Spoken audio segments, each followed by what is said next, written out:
It wasn't a human. It couldn't be. It was 4 times as tall as the tallest human.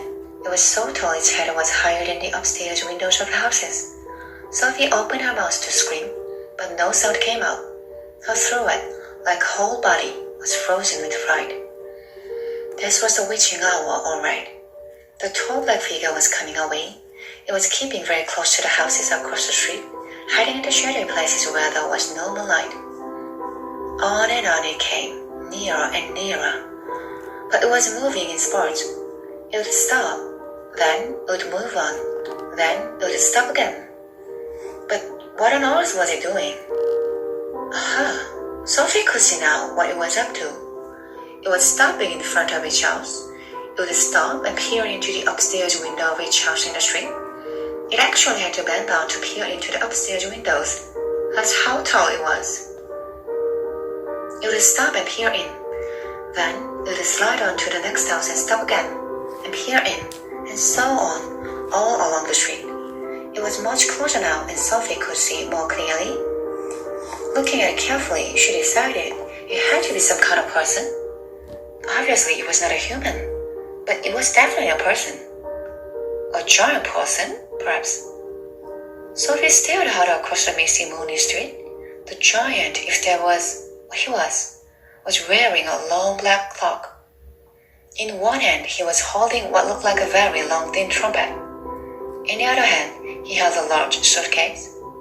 The giant had stopped now, right in front of Mr. and Mrs. Gucci's house. The Gucci's had a greengrocer's shop in the middle of the high street, and the family lived above the shop. The 2 Gucci children slept in the upstairs front room. Sophie knew that.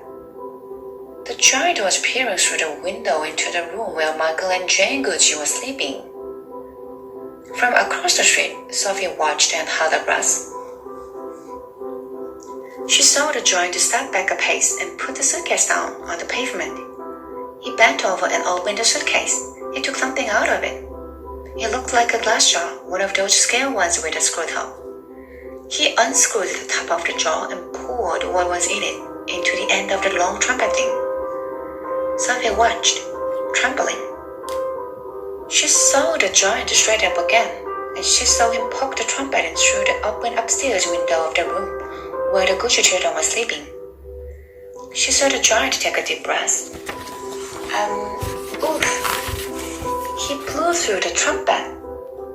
No noise came out, but it was obvious to Sophie that whatever had been in the jar had now been blown through the trumpet into the Gucci children's bedroom. What could it be? As the giant withdrew the trumpet from the window and bent down to pick up the suitcase, he happened to turn his head and glance across the street. In the moonlight, Sophie caught a glimpse of an enormous, long-haired, wrinkly face with the most enormous ears.